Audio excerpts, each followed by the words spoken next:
Well, on to the news. Been hearing lately Donald Trump, and this is, sources familiar with the matter said. Okay, that's the first thing. Sources say. Sources familiar with the matter said. Okay. And those sources are saying that potentially Jamie Dimon of the club's JP Morgan Chase was going to possibly be tapped as the Treasury Secretary. Now, again, this never came from Trump. I didn't hear it come from him or anyone even close to him. This was a story that said sources inside that are familiar with the matter. So at this point, I have to say that's hearsay, and I sure as hell hope it's not true. But I'm going to remind you, I've got my video here right now. May 6, 2016, Jason 4. Realist News, Trump pulls in former Goldman Sachs / Soros dude, ? That was my video. This is that guy that I'm about to speak about.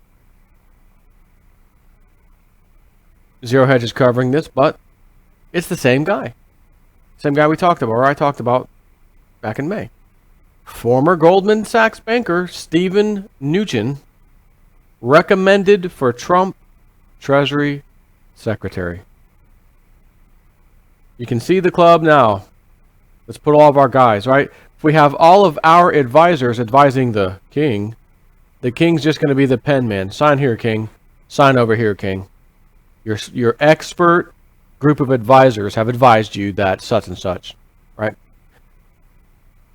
Back on November 3rd, when it still seemed improbable that Trump would win improbable to most that Trump would win the election, a trial balloon was floated by Reuters, according to which Trump campaign manager, former Goldman Sachs partner, and Soros fund manager employee was being groomed for something much larger, as Donald Trump reportedly told his aides today that he wants Mnuchin to serve as his Treasury Secretary.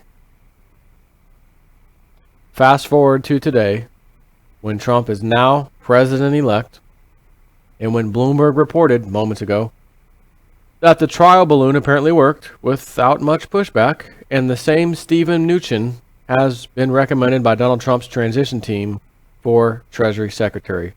Quote, and again, here we go, according to people familiar with the recommendation. Just like the JP Morgan, Jamie Dimon thing. Bloomberg adds that Mnuchin, the campaign's national finance chairman, has been considered the leading candidate for the job. Trump has already displayed a pattern of loyalty to those closest to him during the campaign and early selections for administration jobs. And Mnuchin joined the campaign at a time when many from Wall Street stayed away. That was back in May. Mnuchin, CEO and co-founder of Dune Capital Management LP, was spotted at Trump Tower Monday. He did not immediately respond to messages left on his mobile phone for a request for comment. Could it be yet another trial balloon? Sure. Trump said not to have made his final decision on the position yet. Recall that other names being floated around have included Jamie Dimon and Jeb Hensarling. There is even a petition to make Ron Paul Trump's Secretary of Treasury. And friends, that's actually a link to Infowars.com. I'm going to have to post a link to this one for sure in case you want to sign that petition, because I know I sure as hell do. And it's funny because on my way home from work today, I was thinking to myself, why doesn't he tap Ron Paul for something? Man, that'd be the greatest freaking thing, like Treasury Secretary, or, oh my God, can you imagine Federal Reserve head? Oh, I was thinking on the way home. So here we have this article that's actually from an Infowars thing, but it's a petition there for Ron Paul to be Trump's Secretary of Treasury. That'd be fantastic. However, absent some major change at this point, it does indeed appear that Mnuchin is the frontrunner for this most coveted position in Trump's campaign. Expect Trump to make a decision on the matter in very short notice. But wait, there's more. As Bloomberg reports, Stephen Cohen's, as in the same Stephen Cohen who was barred for years of illegal insider trading, general counsel, is also part of the Trump transition team. Should Mnuchin get the nod, it will certainly elevate his former employer, Goldman Sachs, to its traditional level of being pari passu with the U.S. executive and legislative branch when it comes to decision making. It also would mean that the swamp may be about to get a whole lot deeper, rather than be drained. Every freaking time, Treasury Secretary Hank Paulson, remember him, Timothy Geithner, all these guys, these are always people tied to Goldman Sachs. I mean, the banking industry, generally speaking. But for some odd reason, it's the Goldman boys who seem to get these top positions, especially at the Treasury. And the fact that I did a video in May, and if you want to watch it, go ahead and watch it. I told you the title. I was concerned then. Why is he tapping a Goldman Sachs and George Soros dude? And yet Trump's been very vocal about George Soros, not very happy with the guy. Is it possible, and I probably said this in that video too, is it possible that this guy who had those positions didn't like working for those people, saw who they were, this is not what I'm about, I'm going elsewhere? Yes, it's possible. But does my radar say that it's probable? Sorry to disappoint you, no. My radar, Jason4 radar, says not probable that he went to work for the club. Two different club members, the Soros buddies, boys, and the banker boys, like Goldman Sachs. And coincidentally, I just didn't like it, or I was whatever, and started my own thing. It's possible, though. Sure, it's possible. But I don't know about that. So, I heard him today talking. They're questioning him about the wall. What about the wall? Is it going to be, are you really going to build a full concrete wall, or is there going to be, how about a fence? How does that sound? He said, well, there might be places where a fence is necessary, but there's places where that wall is going to go. We will have a wall. And then he talked about the illegal immigrants, and he said, there's some really good people here, speaking of the immigrants, illegal immigrants, who really deserve to be here. They're hard workers, they pitch in, but there's 2 million, possibly 3 million, he says, of the illegals who are just bad news. They offer nothing to our country, and they're costing us money, and they're bad news. They are going to be deported. Okay? He made it clear. I also read his 100-day plan, right? His 100-day plan sounded really, really good. These kind of things, though, definitely bother me.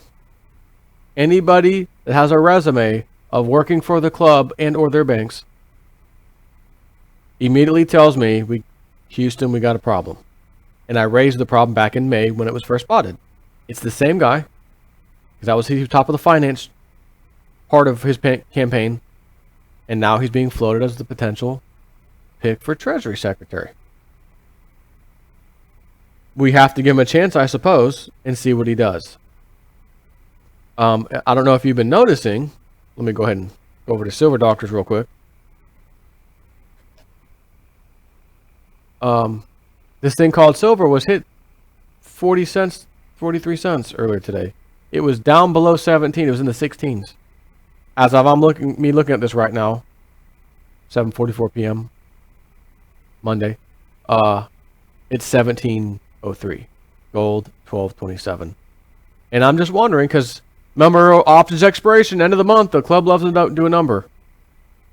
And all these people, we know what they're going to do, charts, and we got all this. My question to you guys, we're in the middle of the month. There's no options expiration at the end of the month. They're in the middle of the month. Why did it get slammed $1.43 or 46, whatever it was, the day before, or the last trading day anyways, and then we have 43 cents again today? What is this? And I started thinking, I wonder if the club is getting rid of its manipulation tools, the paper unbacked derivatives. And they're flooding them out, sell off, sell off, sell off, sell off. Push the prices down. Let's get our tentacles off that, because if Trump really takes a peek over here, he's going to see some massive manipulation. So let's get rid of it now before he takes office and try to make things back to normal. Is that a possibility? It might be. Or another possibility, they're going to keep pushing on gold and silver as much as they can right now because they know something big's coming and it's going to push the prices back up. And if you know these things and the club knows these things, you're going to act in advance like the club always does.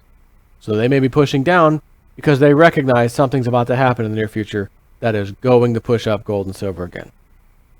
So when gold goes back over $1,300, that would take approximately $75 right now to do that. It'll actually be going back to where it was. Yet a $75 move, oh my God, that's big in gold. Oh my God, silver's up $2, let's say, 17, 18, 19, it's just 19 bucks. We'd already done that a few months back. It had already pushed up there and came back down. Remember that? So big move doesn't mean nothing. It's back where it was. So the club may be preparing in advance. So this is a bit concerning for me, this pick of his. But at the same time, this isn't some guy that I've really heard of, like in the news. I've never really heard of the guy. He's not like John Corzine. He's not Jamie Dimon. He's not Lloyd Blankfein. He's someone that worked there, I guess, as some form of employee, as opposed to an executive, I guess. And again, maybe by the, whatever chance, he wasn't going to work for those guys, didn't want to be a part of what they are, and did his own thing. Because he did have his own company. So, anyways, all we can do is sit back and wait and see. We have no other choice at this point. I mean, the other choice was Hillary, and we already know what the hell that was going to be. No thanks. Take care.